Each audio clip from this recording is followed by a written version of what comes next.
Good morning students. आज मैं आप लोगों को आंकड़ों के विश्लेषण का भाग 1 पढ़ाऊंगी। भाग 1 में मैंने आप लोगों को सारणियन पढ़ा दिया था। सारणियन के बाद हम बात करते हैं वर्गीकरण की।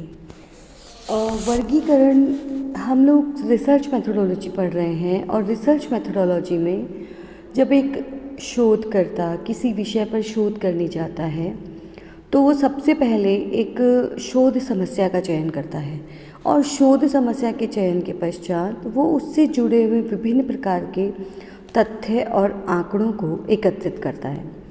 तथ्यों और आंकड़ों को एकत्रित करने के बाद तथ्यों में पाई जाने वाली समानता या विभिन्नता के आधार पर उनको व्यवस्थित रूप से विभिन्न श्रेणियों में विभाजित करने को वर्गीकरण कहा जाता है। तुलना, विश्लेषण या व्याख्या करने के लिए सामग्री का संक्षिप्त रूप में प्रस्तुत किया जाना बहुत आवश्यक है। अतः समान लक्षण वाले तथ्यों को एक समूह के अंतर्गत रखा जाता है। एल्हांस के अनुसार सादृश्यताओं एवं समानताओं के अनुसार तथ्यों को समूह एवं वर्गों में व्यवस्थित करने की तकनीकी प्रक्रिया वर्गीकरण कहलाती है। इसी प्रकार कोनोर कहते हैं वर्गीकरण तथ्यों को उनकी समानता और निकटता के आधार पर समूहों तथा वर्गों को क्रमबद्ध करने तथा व्यक्तियों में पाई जाने वाली विभिन्नता में विद्यमान एकता को अभिव्यक्ति देने वाली प्रक्रिया है।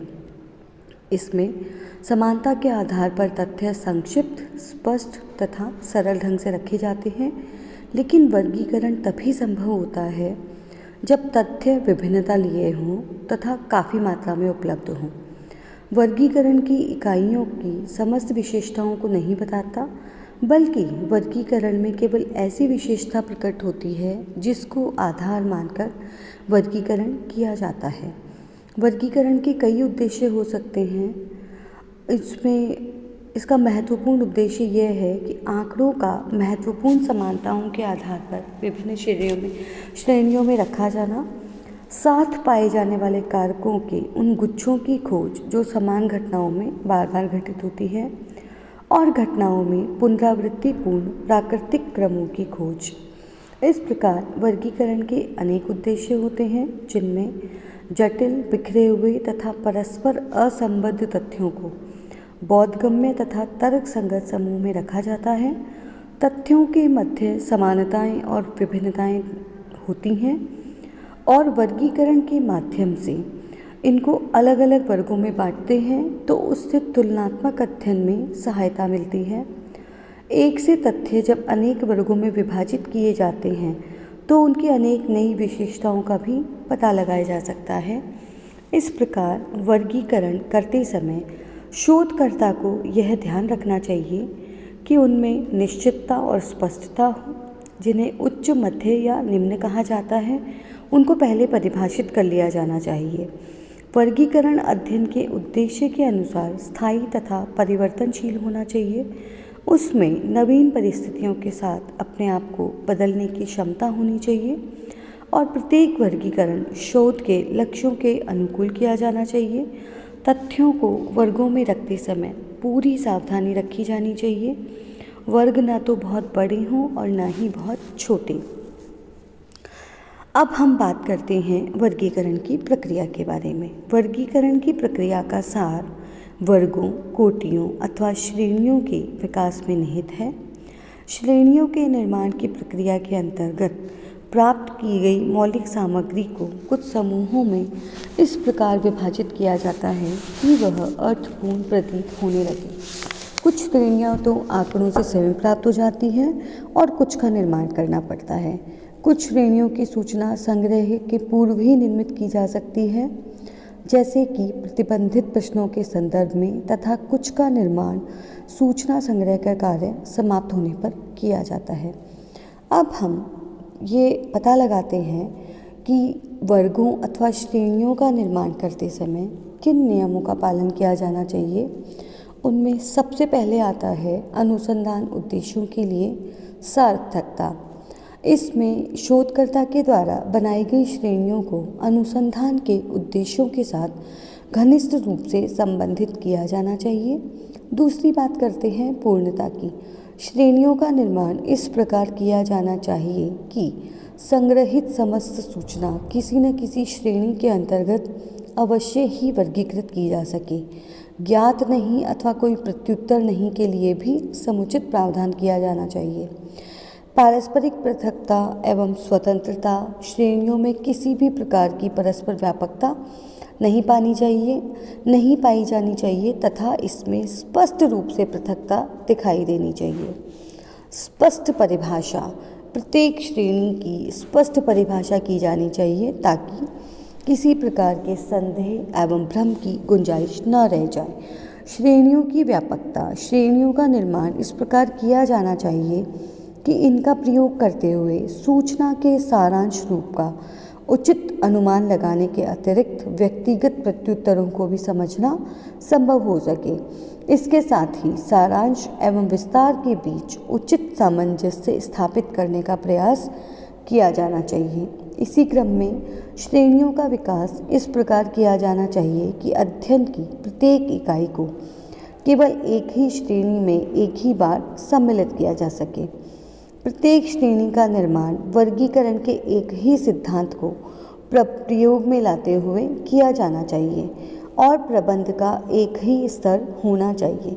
श्रेणियों के निर्माण की संपूर्ण योजना में अधिक सरलता एवं कहीं अधिक जटिलता का समावेश नहीं होना चाहिए। इस प्रकार अति प्रतिबंधित प्रश्नों का प्रयोग करते हुए श्रेणियों का निर्माण करते समय यह ध्यान रखा जाना चाहिए कि प्रत्येक उत्तरदाता द्वारा प्रदान किए गए उत्तरों को सारांशबद्ध किया जाए। फिर उन सभी उत्तरदाताओं के प्रत्युत्तरों में सामान्यता को ध्यान में रखते हुए काफ़ी बड़ी संख्या में श्रेणियों का निर्माण किया जाए और बाद में इन श्रेणियों को सामान्य विशेषताओं के आधार पर एक दूसरे के साथ सम्मिलित करते हुए अंतिम रूप से प्रयोग में लाई जाने वाली श्रेणियों की संख्या को सीमित किया जाए।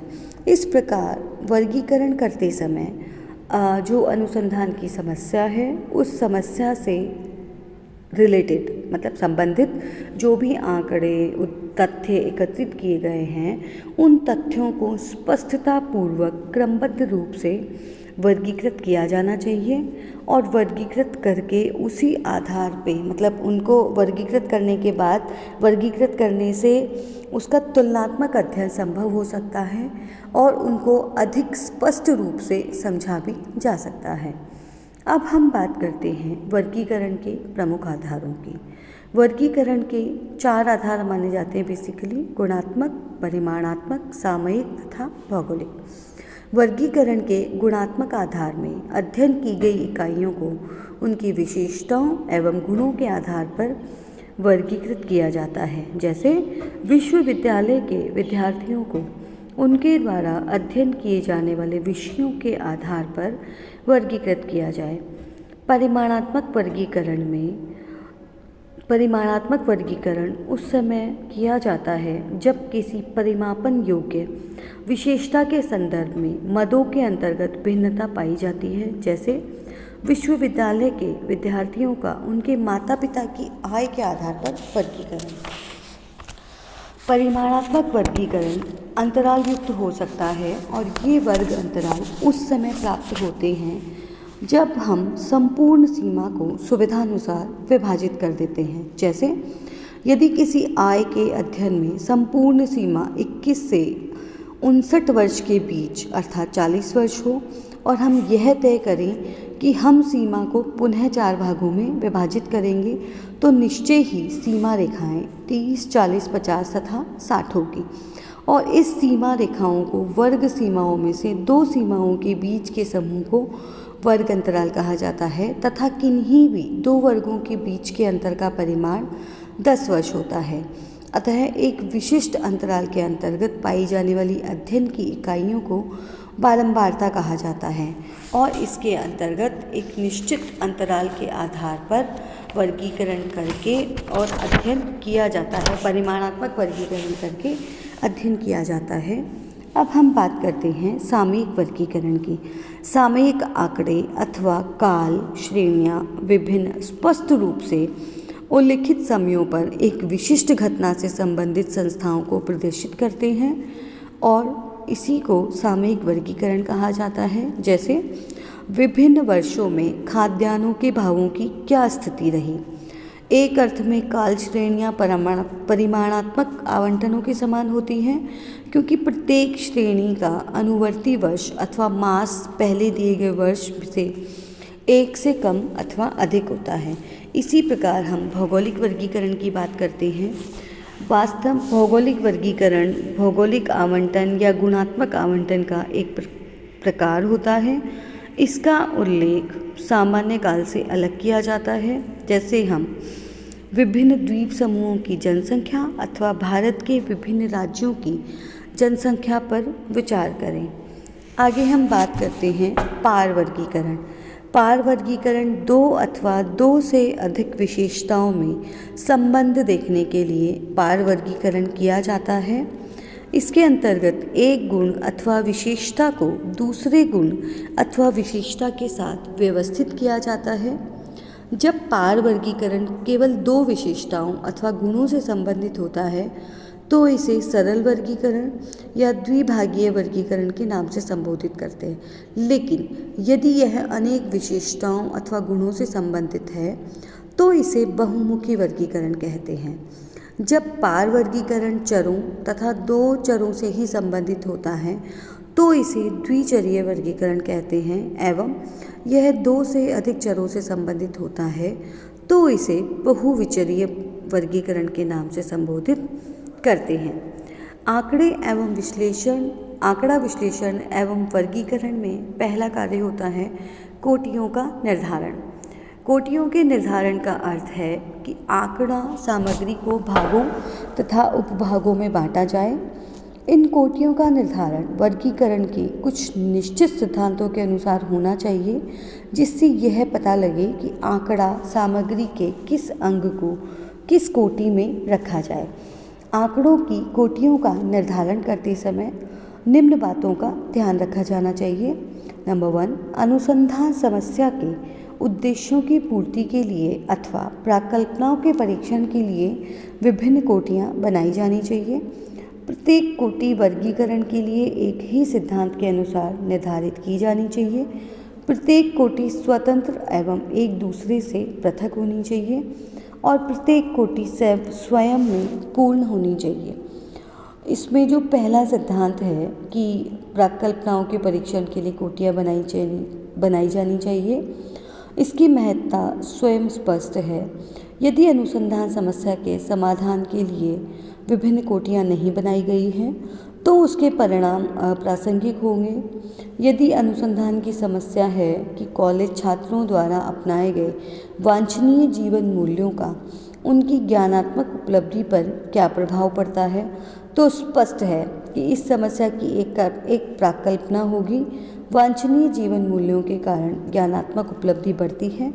दूसरी प्राकल्पना होगी वांछनीय जीवन मूल्यों के अभाव में ज्ञानात्मक उपलब्धि कम होती है। इस प्राकल्पना के परीक्षण के लिए एक सरल तरीका होता है कि उन छात्रों का चयन किया जाए जिन्होंने वांछनीय जीवन मूल्यों को कम या अधिक मात्रा में अपनाया है, तथा उनका भी चयन किया जाए जिन्होंने नहीं अपनाया है। इस प्रकार इस सिद्धांत के माध्यम से विभिन्न प्रकार के प्राकल्पनाओं का परीक्षण किया जा सकता है। द्वितीय सिद्धांत का परिपालन प्रशुद्ध परिणामों पर पहुंचने के लिए बहुत ज़रूरी होते हैं। नव अनुसंधानकर्ता अक्सर यह भूल कर देते हैं और भूलवश वे भिन्न भिन्न आयामों को एक ही कोटि में स्थान दे देते हैं। प्रत्येक कोटि का अन्य कोटियों से पृथक होने का अर्थ है कि आंकड़ों का एक एकांश केवल एक ही कोटि में रखा जाना चाहिए, अर्थात आंकड़ा विश्लेषण के ढांचे में उसे केवल एक ही खाने के अंदर रखा जाना चाहिए और एक सी समान विशेषताएं रखने वाले जो आंकड़े हैं उनको एक कॉलम में स्थान दिया जाना चाहिए। प्रत्येक कोटि से संबंधित सब प्रकार के प्रत्युत्तरों को स्थान दिए जाने की व्यवस्था कर ली जानी चाहिए, अर्थात किसी भी व्यक्ति और किसी भी प्रत्युत्तर को अछूता नहीं रखा जाता है। कुछ ऐसी कोटियाँ होती है जिनके द्वारा इस सिद्धांत की परिपूर्ति हो जाती है, जैसे छात्र छात्राओं का वर्गीकरण सरल है, परंतु सामाजिक जीवन मूल्य नामक कोटि ले लीजिए।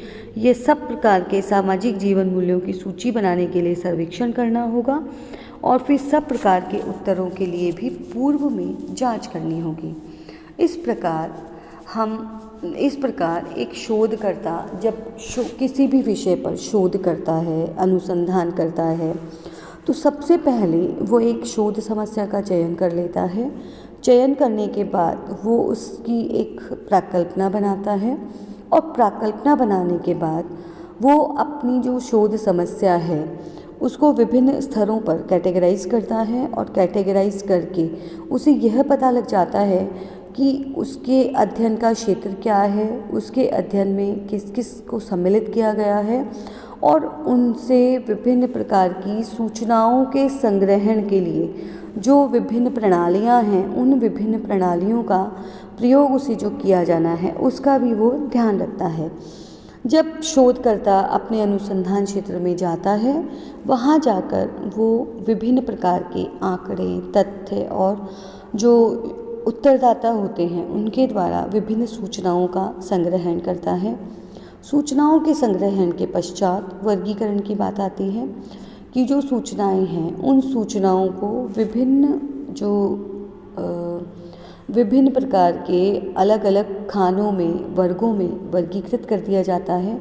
अलग अलग खानों में वर्गीकृत करने से फ़ायदा ये होता है कि तुलनात्मक अध्ययन करना बहुत आसान हो जाता है और जब वर्गीकरण हो जाता है विभिन्न समस्याओं का, विभिन्न आंकड़ों का, तथ्यों का, तो वर्गीकरण के पश्चात उन्हें सारणियों के माध्यम से शोधकर्ता के द्वारा अपने शोध में प्रयोग किया जाता है ताकि उसको आसानी से समझा जा सके और शोधकर्ता के जो शोध के लक्ष्य हैं उन लक्ष्यों को आसानी से वो बाकी के लोगों को भी समझा सके। धन्यवाद।